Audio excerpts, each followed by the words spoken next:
Yo, c'est Noémie et aujourd'hui je vous retrouve pour vous présenter ma wishlist du mois de mars. J'ai vraiment beaucoup d'ouvrages à vous présenter, donc ce que je vais faire c'est que je vais vous mettre les timers par ici. Je vais commencer par vous présenter les sorties grand format, puis les livres de poche, suivis des livres d'images, les bandes dessinées et enfin les mangas.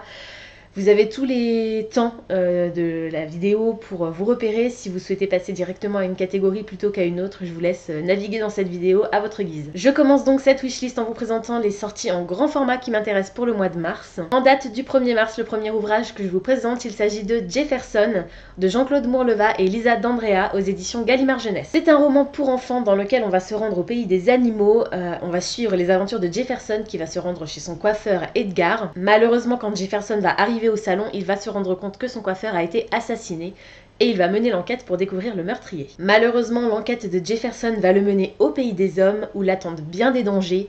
J'ai très envie de découvrir cette histoire, je trouve que la couverture est très jolie et l'univers proposé par l'auteur et surtout les animaux qu'il a choisi de mettre en avant sont peu communs dans la littérature pour enfants, du coup j'ai vraiment hâte de découvrir cette histoire. Toujours en grand format et toujours en date du 1er mars, je vous présente Les Colocs de Sarah Morand aux éditions Hachette. On va rencontrer ici Cassandre qui vit en colocation avec sa cousine jusqu'à ce que cette dernière doive quitter leur appartement.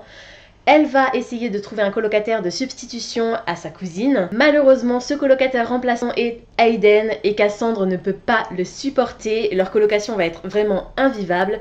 Ils vont donc, pour apaiser l'atmosphère, décider d'écrire chacun à leur tour une liste de règles à respecter. Toujours chez Hachette Roman, je vous présente maintenant Le Week-end de Natasha Preston. Ici, on est sur un thriller psychologique dans lequel on va découvrir 6 amis qui partent pour un week-end dans un chalet isolé. À leur réveil le lendemain matin, 2 des amis ont été assassinés et sont retrouvés atrocement mutilés. Va s'en suivre un huis clos dans lequel chacun des personnages survivants va commencer à suspecter les autres. Chez Hugo Roman, dans la collection New Romance, je vous présente le tome 2 de Il était une fois qui s'intitule Henri. C'est écrit par Emma Chase et je vais pas pouvoir vous en dire plus parce que je me suis fait moi-même spoiler en lisant le résumé de ce tome 2.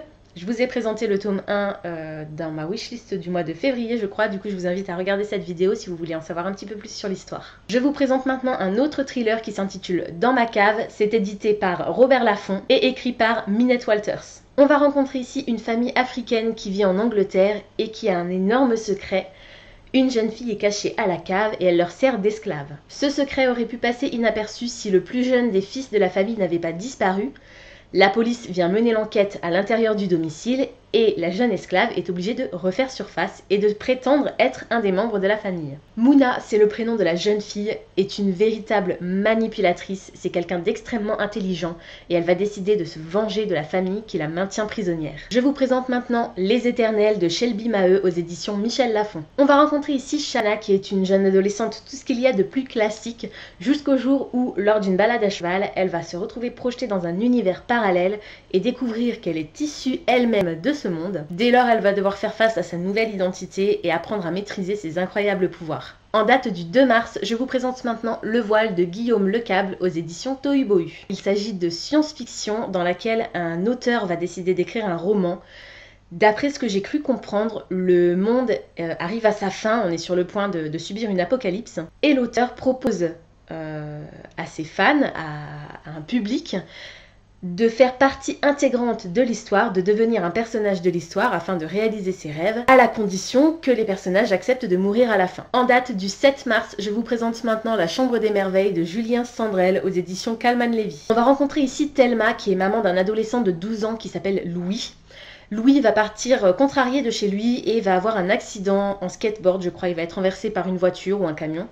Il va du coup se retrouver dans le coma à l'hôpital et sa mère va découvrir une liste de choses qu'il aurait adoré faire, qu'il aimerait faire et elle va décider pendant les 4 semaines à venir de réaliser les souhaits de son fils. Je vous présente maintenant Fais-moi taire si tu peux de Sophie Jomain aux éditions Harlequin dans leur collection E.H. On va ici rencontrer Louise qui est fleuriste et pendant un mariage pour lequel elle a fourni les fleurs, elle va assister aux révélations vraiment improbables et absolument horribles du prêtre qui a décidé de lyncher la mariée. Je vous présente rapidement le 3e tome de la série de Samantha Bailly, Indéterminé aux éditions J.C. Lattès. Étant donné que c'est le tome 3, je ne vais pas vous en dire plus, c'est une série qui m'intéresse vraiment beaucoup. Le premier tome s'intitule Les Stagiaires, le second tome à durée déterminée. Le 3e et dernier tome de cette série sort enfin le 7 mars. Il me tarde vraiment de découvrir cette trilogie. Je vous ai parlé d'Agatha Raisin il y a quelques temps. Il s'agit d'un genre de Miss Marple à la sauce, donc un petit peu Agatha Christie, avec beaucoup d'humour. C'est écrit par MC Beaton et publié par Albin Michel. Les tomes 9 et 10 sortent le 7 mars. Le premier s'intitule Sale temps pour les sorcières et le deuxième Panique au manoir. Je vous parle maintenant de La fille de la noyée, le premier tome des ombres de Julia, de Catherine Egan aux éditions Milan Jeunesse. On va rencontrer ici une jeune fille qui s'appelle Julia et qui a le pouvoir de se rendre invisible.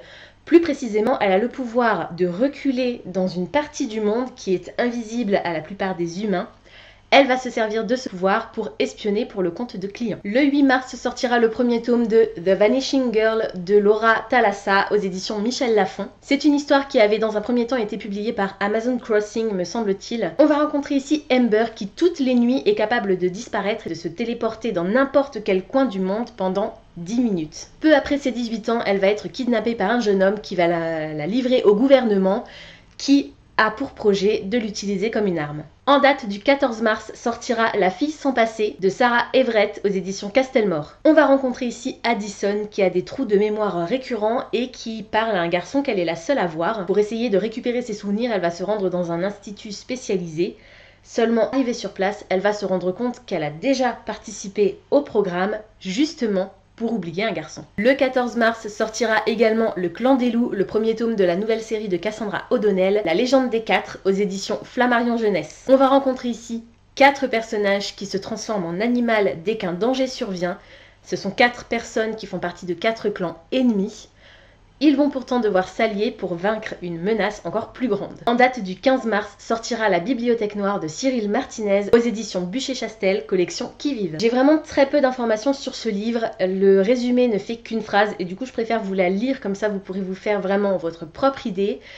Le résumé est donc une histoire des bibliothèques et de la lecture publique revue dans un roman où lecteurs et livres se rejoignent dans une bibliothèque où la liberté de lire et d'écrire est l'unique mot d'ordre. Je vous présente maintenant Thunderhead, le deuxième tome de la série La Faucheuse de Neil Schusterman aux éditions Robert Laffont, collection R. Je n'ai pas encore lu le premier tome, mais c'est une histoire qui m'intéresse vraiment. On se retrouve dans un monde où la mort n'existe plus. Il existe maintenant des faucheurs et des faucheuses qui eux seuls sont capables et ont l'autorisation de donner la mort à certaines personnes. Mais pour ce faire, les gens qui doivent mourir doivent remplir certains critères et les faucheurs et les faucheuses doivent respecter un certain nombre de commandements. Le nouveau roman de Sarah Dessen sortira aux éditions Lumen sous le titre Once and for All. On va rencontrer ici Luna qui est donc la narratrice et qui a vécu toute sa vie dans l'industrie du mariage. Elle a participé à la conception de plusieurs mariages. Elle a vraiment grandi toute sa vie dans cet univers et pourtant elle est particulièrement cynique. Toujours aux éditions Lumen, The Kiss, le troisième tome de la série The Curse de Marie Rutkowski paraîtra également le 15 mars. Comme il s'agit d'un tome 3, je ne vais pas vous en dire plus, je vous laisse faire vos propres recherches. Aux éditions Nathan Jeunesse, je vous présente maintenant J'ai égaré la lune de Erwan J. On va rencontrer ici une jeune fille qui avait plein d'illusions sur sa vie future quand elle était plus jeune. Finalement, sa vie n'est pas du tout ce à quoi elle s'attendait et c'est peut-être pas plus mal comme ça. Je vous parle maintenant de Le temps des râteaux d'Hervé Mestron aux éditions Inédits. On va rencontrer ici Edouard. Pour une fois, le personnage principal est un garçon qui est fan de jeux vidéo et qui est vraiment très timide. Son médecin va un jour lui conseiller de faire de la marche à pied et pour se rendre également utile dans le même temps, il va décider de faire du dog sitting. Il va donc avoir la charge de Princess Butterfly qui est une petite chienne vraiment adorable qui, en lisant dans ses pensées, va le faire rencontrer la jeune fille qu'il aime en secret et va le pousser à dévoiler ses sentiments. En date du 21 mars, je vous présente maintenant Sans issue, le troisième tome de la série Shadow House de Dan Pobloki aux éditions Hachette. Comme il s'agit d'un tome 3, je ne vais pas vous en dire beaucoup. Shadow House est une série que je n'ai pas encore commencée mais qui m'intrigue vraiment. On est ici dans un genre d'histoire d'horreur pour la jeunesse. Sortira également chez Milady dans la collection Beatlit le 5e tome de la série Meg Corbin, Carte Ivoire de Anne Bishop. Là encore, comme il s'agit d'un tome 5, je ne vais pas vous dévoiler le résumé, je vous laisse faire vos propres recherches. Aux éditions Rajo, je vous présente maintenant Les filles de l'astrologue de Françoise Guibert et Laurence Chac. On va suivre ici les aventures de 4 sœurs qui sont filles d'astrologues, comme l'indique le titre. jusqu'au jour où Louis XIV a décidé d'interdire la pratique de l'astrologie et les 4 filles vont devoir partir, quitter leur domicile et se séparer. En date du 22 mars, je vous présente maintenant le premier tome de la série Dark and Dangerous Love de Molly Knight aux éditions Hugo dans la collection New Romance. On est ici sur de la beatlit, de la dark beatlit me semble-t-il. On est dans un futur dans lequel les vampires ont pris le pouvoir. Le personnage principal féminin qu'on va suivre va malheureusement être choisi par le roi des vampires pour devenir sa compagne, mais il se pourrait qu'elle réussisse à trouver un allié en la personne du meilleur ami du roi. En date du 28 mars sortira le premier tome de la série Prince Coup de Adam Stower aux éditions Albin Michel. On est ici dans un roman pour enfants dans lequel le personnage principal est un garçon, un jeune garçon, qui, en tentant d'échapper à ses persécuteurs à l'école, va se retrouver projeté dans une jungle mystérieuse. Là-bas, il va rencontrer Prince Coup, qui est une jeune fille à barbe, avec laquelle il va vivre un nombre incroyable d'aventures. Un autre roman de Sophie Jomain va sortir au mois de mars, cette fois-ci en collaboration avec Maxime Gilliot. Il s'agit de Thérapie du crime aux éditions Pygmalion. On va rencontrer ici Alice, qui est une psychothérapeute,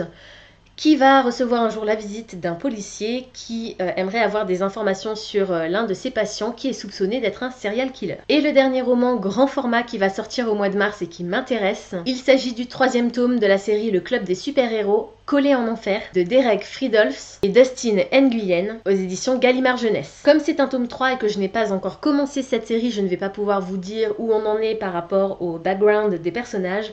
Mais ce que je peux vous dire, c'est qu'il s'agit en fait de la réécriture de la genèse de Superman, Batman et Wonder Woman, je crois, accompagnés évidemment de leurs méchants respectifs, et on va les rencontrer quand ils sont au collège. Du coup, ça peut être vachement intéressant comme histoire, et je trouve que les couvertures sont vraiment très amusantes, très colorées. J'aime beaucoup le design des personnages, j'ai hâte de voir ce que ça peut donner. Je passe maintenant aux romans qui vont sortir en format poche au mois de mars, donc qu'il s'agisse de romans qui ont déjà été édités en grand format et qui sont réédités en format poche, ou de romans inédits en format poche. Je commence en date du 1er mars avec Les Disparus du clair de lune de Christelle Dabos, le 2e tome de la série La Passe Miroir, qui sortira en 2 versions chez Gallimard, dans un premier temps dans la collection Pôle Fiction et ensuite dans la collection Folio. Je n'ai pas encore commencé la série de La Passe Miroir, j'ai le premier tome qui m'attend dans ma pile à lire, j'ai vraiment hâte de le piocher dans ma PAL Jar parce que c'est un roman qui m'intrigue vraiment beaucoup. Sortira également le 1er mars aux éditions Le Livre de Poche, Mars, le 3e tome de la série Calendar Girl d'Audrey Carlan. Je ne vais pas m'attarder dessus puisque je vous en ai déjà longuement parlé dans ma précédente wishlist, dans mon précédent update, etc. Je pense que vous connaissez maintenant le principe de cette série. Toujours au livre de poche, je vous présente le premier tome de la série Archie Green. Archie Green et le secret du magicien de Didi Everest. À 12 ans, Archie Green va entrer en apprentissage au service d'un vieil homme qui est en réalité relieur de livres magiques. Archie va apprendre qu'il est lui-même descendant d'une longue lignée de gardiens de la bibliothèque d'Alexandrie et il va se voir confier la charge d'un grimoire de magie noire très puissant. Toujours aux éditions du livre de poche, je vous présente maintenant Aux petits mots les grands remèdes de Michael Houras. On va rencontrer ici Alex qui est bibliothérapeute. Il soigne les maux de ses patients grâce à la littérature. Et il se pourrait bien qu'il ait lui-même besoin d'un bon bouquin. Toujours aux éditions du livre de poche, je vous présente maintenant Là où tu iras j'irai de Marie Vareille. On va rencontrer ici Isabelle qui a cruellement besoin d'argent et qui, pour en gagner une grosse somme, va accepter de bousiller le mariage d'un jeune veuf. Elle va du coup partir en Italie et se faire passer pour la babysitter des enfants du futur mari. Malheureusement, ses enfants ont prévu de lui en faire voir de toutes les couleurs. Je vous ai présenté le tome 3 un peu plus tôt dans cette vidéo. Je vous parle maintenant en date du 7 mars de l'édition au livre de poche, donc en format poche, du 2e tome de la série de Samantha Bailly, à durée déterminée. Je ne vais pas revenir dessus, je vous laisse faire vos propres recherches pour savoir un peu de quoi parle cette série. En date du 8 mars, je vais évoquer rapidement la sortie du 5e tome de la série Driven, Slow Flame de Kay Bromberg aux éditions Hugo Poche. Comme pour les autres tomes que je vous ai présentés dans cette vidéo, je vous laisse faire vos propres recherches pour découvrir un petit peu de quoi parle l'histoire. Driven, c'est une série que j'ai dans ma pile à lire mais que je n'ai pas encore commencé. En date du 14 mars, les éditions J'ai lu vont publier Le Livre de la jungle de Stéphane de Groot. C'est un documentaire dans lequel l'auteur va inventer ou revisiter les origines des expressions de la langue française. En date du 15 mars, Vincent Tassi publiera aux éditions Mnemos dans la collection Hélios son roman Apostasie. On va rencontrer ici Anthelme qui est absolument fan de livres de magie et qui va se réfugier dans une forêt. Il va découvrir un jour un livre sur cette forêt et apprendre un petit peu son histoire. Il va également rencontrer le maître des lieux et découvrir la légende de la merveilleuse princesse Apostasie. En date du 21 mars aux éditions Milady dans la collection Beat It, je vous présente maintenant le tome 2.5 de la série Vampire Nation de Larissa Yohn qui s'intitulera Lobo. Ce n'est pas un premier tome donc je ne vais pas m'attarder dessus. Vampire Nation, c'est une série que je n'ai pas encore commencé, je possède les tomes 1 et 2 dans ma pile à lire. Évidemment, vu le titre, ça va parler de vampires, alors je pense que ça peut être intéressant pour moi. Le 22 mars sortira le journal intime d'Hendrik Groen, 83 ans écart, aux éditions Pocket collection Best. C'est un roman autobiographique, me semble-t-il, puisque l'auteur est lui-même Hendrik Groen. On va suivre un petit peu ses pérégrinations et les idées qui lui viennent à la tête au fur et à mesure qu'il les écrit dans son journal. Il est logé dans une maison de retraite et il va partager un petit peu les aventures qu'il a avec ses amis retraités. Le 28 mars, les éditions J'ai lu dans leur collection Young Adult vont ressortir Les Ailes d'Émeraude d'Alexiane Delis. On va rencontrer ici Cassiopée qui est une jeune adulte qui se voit chassée de l'orphelinat dans lequel elle vivait puisqu'elle a atteint la majorité. Elle va se retrouver agressée dans la rue mais sauvée in extremis par Gabriel qui va lui faire comprendre qu'elle fait partie des Myrmes qui est un peuple au pouvoir extraordinaire. Je vous ai présenté le tome 3 un petit peu plus tôt, je vous parle maintenant du premier tome en format poche, donc de la série Le Club des super-héros, qui s'intitule Justice Academy. C'est écrit par Derek Friedolfs et Dustin Nguyen et ça sortira le 29 mars aux éditions Gallimard dans leur collection Folio Junior. Comme je vous en ai parlé un petit peu plus tôt, je ne vais pas m'attarder. Je passe maintenant aux sorties d'albums qui m'intéressent pour ce mois de mars. Je commence avec deux sorties pour le 1er mars. La première, il s'agit de Le Monstre est de retour de Michael Escoffier et Chris DiGiacomo aux éditions Gallimard Jeunesse. On va rencontrer ici trois amis, une souris, un cochon et un oiseau, qui interpelle le lecteur du livre d'images. Ce genre d'interaction me plaît vraiment beaucoup, j'ai hâte de voir ce que ça peut donner. Et le deuxième album qui m'intéresse en date du 1er mars, il s'agit de Émile et le joint de culasse de Vincent Cuvelier et Ronan Badel aux éditions Gallimard Jeunesse collection Giboulet. Émile, c'est un personnage que je trouve vraiment très attachant. J'ai follement envie de me procurer tous les ouvrages dont il est le personnage. Et ce titre, Émile et le joint de culasse, quel autre livre d'images possède un titre pareil? Je veux dire, c'est vraiment... ça m'interpelle vraiment et j'ai hâte de découvrir ce que les auteurs ont réussi à faire avec ça. En date du 7 mars, je vous présente maintenant Rosalie et le langage des fleurs de Fanny Ducasse aux éditions Thierry Magnier, collection Album. Ici, on va simplement rencontrer Rosalie qui, après avoir découvert un mystérieux grimoire, va décider de décoder le langage des fleurs. Je vous présente maintenant De toutes ses forces de André Borbet et Amélie Vidello aux éditions Sarbacane. Ce qui m'a interpellée ici, c'est les personnages puisqu'il s'agit de marmottes et je trouve que ce ne sont pas forcément des animaux qui sont très représentés dans la littérature pour enfants. Là c'est le cas et on va suivre donc une petite marmotte qui n'a pas forcément très envie de manger ses légumes mais qui va se rendre compte que sa grand-marmotte, donc sa grand-mère marmotte, est capable de vaincre le loup grâce aux légumes qu'elle ingurgite. En date du 8 mars, je vous présente maintenant Le monstre sur le lit de Grégoire Mabir aux éditions Mijade. Dans cette histoire, on parle bien du monstre sur le lit et non pas du monstre sous le lit.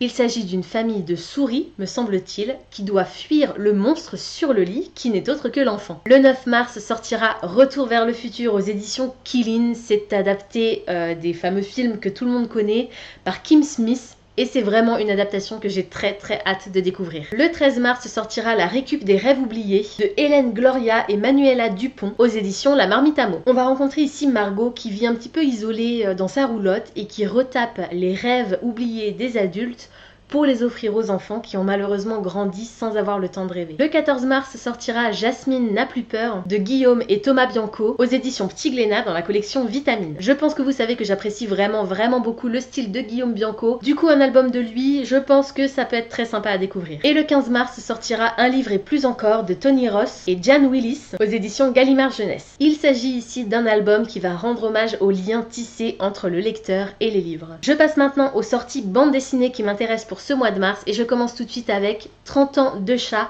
de Flora et Minnie Kim qui sortira le 1er mars aux éditions Bambou. On va rencontrer ici Luce qui est une femme tout à fait normale, classique, qui a 30 ans et qui a deux chats qui lui en font voir de toutes les couleurs. Le 7 mars sortira Le Veilleur des Brumes de Robert Kondo et Daisuke Tsutsumi chez BD Kids dans la collection Graphitine. On va rencontrer ici Youk qui est un petit cochon orphelin qui doit toutes les 12 heures activer les hélices du moulin pour permettre au brouillard toxique et meurtrier de ne pas atteindre la ville. Malheureusement, une catastrophe va emporter le moulin et notre personnage, notre héros et ses deux amis n'auront que 12 heures pour restaurer la situation. Le 14 mars sortira le premier tome du comics The Beauty aux éditions Glénat. C'est écrit par Jason Hurley et Jeremy Owen. On est ici dans une société obsédée par l'apparence physique et la beauté et dans laquelle une maladie sexuellement transmissible permet d'atteindre la beauté éternelle. Deux agents du FBI vont essayer d'enquêter pour découvrir l'origine de ce fameux virus qui a déjà contaminé une grosse majorité de la population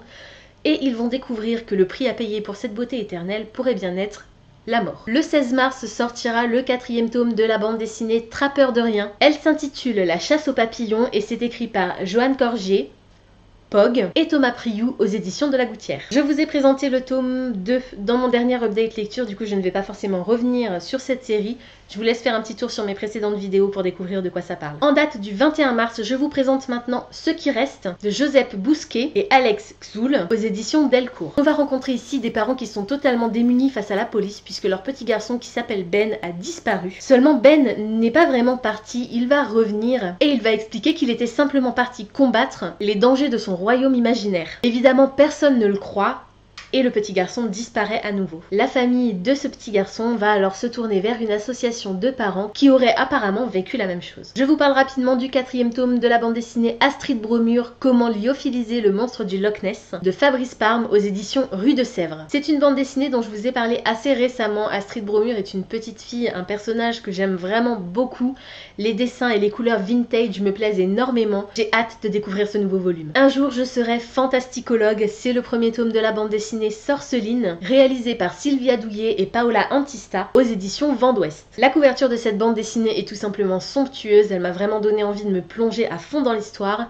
On va rencontrer ici Sorceline qui est une jeune sorcière qui entre à l'école de cryptozoologie où elle va étudier les créatures légendaires. Je passe maintenant à la catégorie manga, les mangas qui m'intéressent donc et qui vont sortir au mois de mars. Je vous mentionne la sortie du 5e tome du manga Au-delà de l'apparence de Fumie Akuta aux éditions Kana dans la collection Shoujo et ça sortira le 2 mars. Pour rappel, Au-delà de l'apparence, c'est l'histoire d'une jeune fille qui cache constamment sa véritable personnalité derrière un masque de bonheur et de joie jusqu'au jour où un garçon de son âge va découvrir sa véritable identité. En date du 7 mars, je vous présente le premier tome de Artiste, un chef d'exception de Taro Samoyed aux éditions Glénat dans la collection Seinen Manga. On va faire ici la connaissance de Gilbert qui est plongeur dans un très grand restaurant et qui va monter au fur et à mesure les échelons grâce à sa connaissance de la cuisine. Dans mon dernier update lecture, je vous ai présenté deux mangas, Jane Eyre et Raison et Sentiment.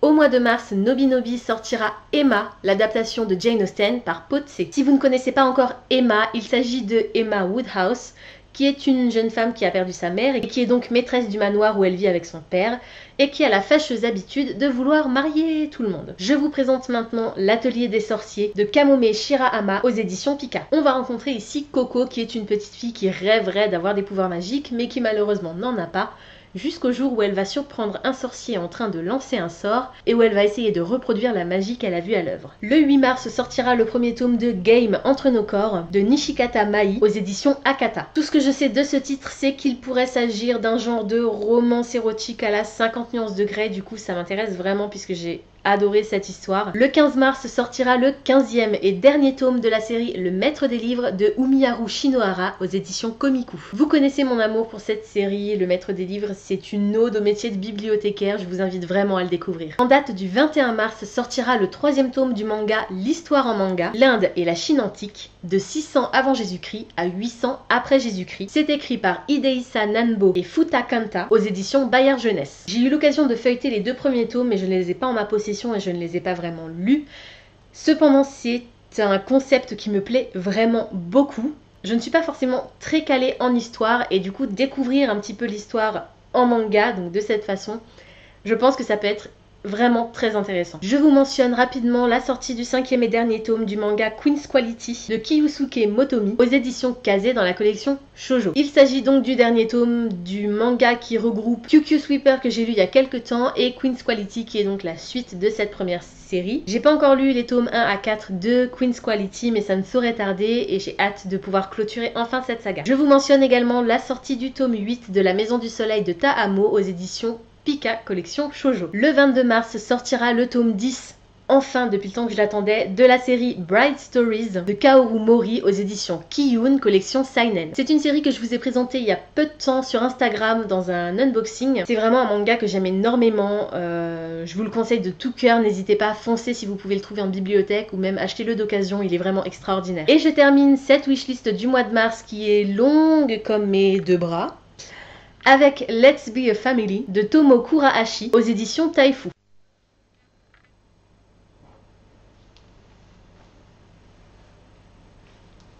Et qui vont découvrir donc les joies de la paternité. Voilà, c'est tout pour aujourd'hui, j'espère que cette vidéo vous aura plu. Comme d'habitude, n'hésitez pas à me dire en commentaire si certains des livres que je vous ai présentés aujourd'hui vous intéressent et s'il y a d'autres titres qui sortent au mois de mars que je ne vous ai pas mentionnés mais qui vous intéressent. Pensez à vous abonner à la chaîne, à liker et à partager cette vidéo, ça me fera toujours plaisir. En attendant de vous retrouver, je vous souhaite d'excellentes lectures et je vous dis à très bientôt dans une prochaine vidéo.